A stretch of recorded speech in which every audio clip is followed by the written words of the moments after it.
Senator Chris Coons, thank you so much for being here. Thank you. You know, we want to start with a line from former Senator Ted Kaufman that appeared in last Sunday's News Journal. It was an op-ed piece, and he wrote, quote, "We are in for a tumultuous 60 days in Washington." Now, the op-ed was talking about some conservative Republicans threatening to shut down the federal government on September 30th, all over the Affordable Care Act. Should we be worried? Yes, we ought to be worried that there are a few extremists in the Republican Party in the Senate and a significantly larger number in the House that aren't willing to work together, that think they should be judged not by how many bills we pass, but by how many laws they repeal, and whose sole focus really is either repealing or defunding or otherwise dismantling the Dodd-Frank Act, which strengthened protections for consumers and for our financial system, and the Affordable Care Act, which was one of the biggest steps forward in terms of providing affordable preventive health care for Americans. Are there challenges in terms of implementing the ACA, making sure it's done responsibly and in a timely fashion? Absolutely. But should we be having a government shutdown over preventing it from moving forward? I don't think so. The House has now voted, I think, 40 times to repeal the Affordable Care Act. And rather than relitigating, refighting the fights of the last two elections, I wish these folks would be willing to work with us and move forward. But some Republicans are saying this is ludicrous. This will never happen. Why are they not talking to the others who are threatening the shutdown? They're talking. It's just this group isn't listening. There are a few senators who feel so strongly about the Affordable Care Act that they're willing to do fundamental damage to our economy, to our government, to our credit rating, in order to stop it. And I think their fears about the Affordable Care Act and its impact on our country are overblown. I think there are important changes, modifications that are going to need to be made to ensure that this law delivers on its promise, that it's sustainable and affordable, and that it improves health care in America. But fighting this hard, this long, this doggedly to repeal it strikes me as zealotry. We talk often when you come in to visit us here at WHYY about gridlock and the frustrations that you have. Any signs that it's getting any better? Is it getting worse, or is it sort of just staying the same when you talk about this sort of unwillingness to find a compromise? Well, a few examples of what it means when we're unable to move forward. The Republicans in the Senate criticized the Democrats for a number of years, justifiably, for not having a budget. It's one of our most fundamental jobs as a Congress is to pass a budget. I serve on the Budget Committee. We have a budget this year. There is a House-passed budget. There is a Senate-passed budget. They're fundamentally different. They have different visions of how to deal with our deficit, how to strengthen our economy, and how to move forward. The thing that's supposed to happen next is we go to conference and we work out the differences between the House and Senate, and we pass a budget and then send it to the President in the case of a law, or where it's a Senate and House resolution, which is what the budget technically is. Then it simply gives us a guideline, a framework for passing appropriations bills. Why isn't that happening? 3 or 4 Senate Republicans over and over and over have objected to our going to conference. And the rest of their caucus isn't stopping them. And the rules of the Senate allow any individual senator to object, and thus to prevent, for a number of hours, our moving forward. What's that mean? It means that the appropriations bills that the Appropriations Committee is actually now taking up and passing aren't going to get taken up and considered and passed. What's that mean?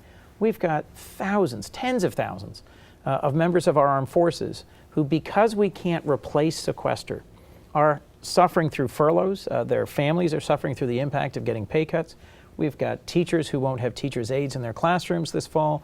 We've got parents whose kids are getting kicked off of experimental cancer treatments that NIH was funding. Sequester is having a real human impact.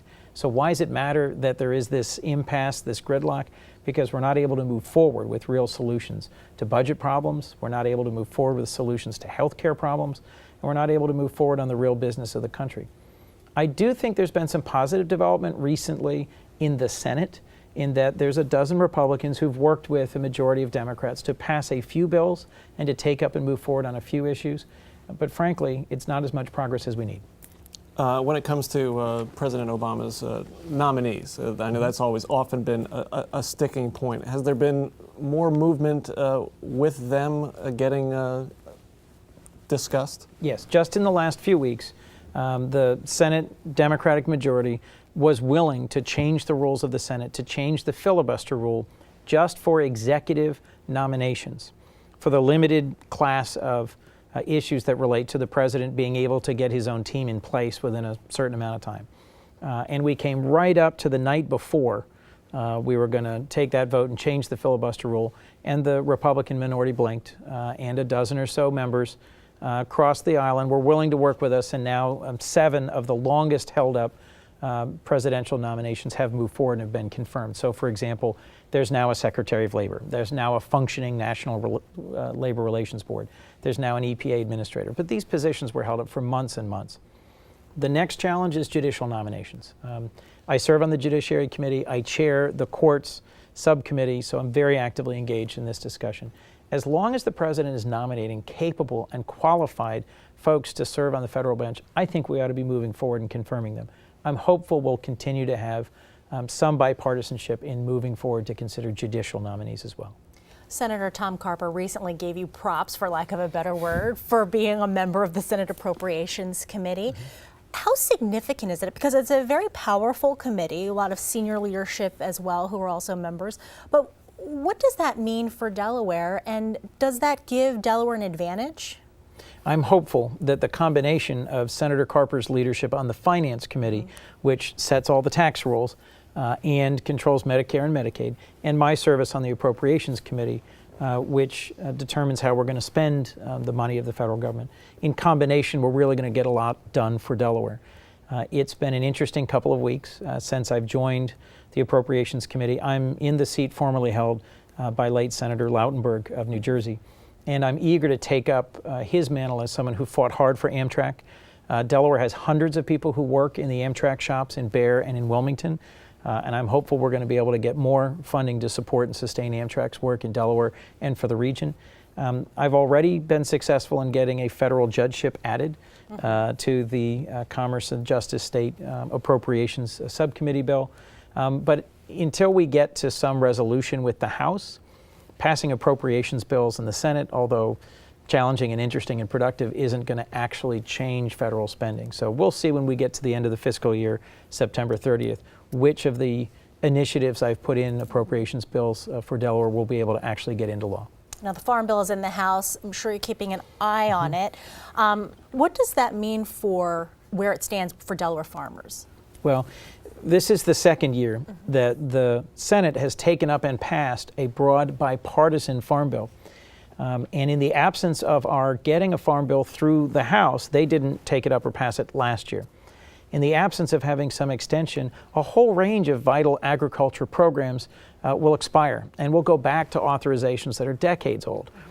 For Delaware in particular, there's conservation programs that are vital to preserving poultry and its vibrancy and the Chesapeake Bay, and to striking a good balance there. There's crop insurance programs that are essential for the rest of the country, and an amendment that I offered that's in the base bill, in the Farm Bill, would study looking at providing crop insurance for poultry. That isn't currently part of the federal farm program, but I think it should be, so that we've got some protection against catastrophic either droughts or illnesses that might affect poultry in the Delmarva Peninsula. More than anything, we just have to give the agriculture sector of our country's economy the confidence that the Congress can step up to and pass the basic task of modernizing and updating and making more efficient federal agriculture programs. And that's what the bill in the Senate did. And it's my hope that the House will ultimately take it up and pass it. So have you thought about 2014? This time next year, I guess we'll be in full midterm campaign mode. You don't have any formal challengers yet, but there's been a lot of rumblings from a former opponent of yours, Christine O'Donnell, in recent weeks about a number of issues. She hasn't said that she's running either, but are you looking forward to the campaign of next year? Absolutely. I love campaigning. One of the things I most enjoy about representing Delaware is the size of the state. The opportunity, whether it's in a parade or by visiting a business, meeting with a Rotary Club, or going to a school or going to a senior center, to actually connect with people who either have known other senators or have been active in their community or know me personally.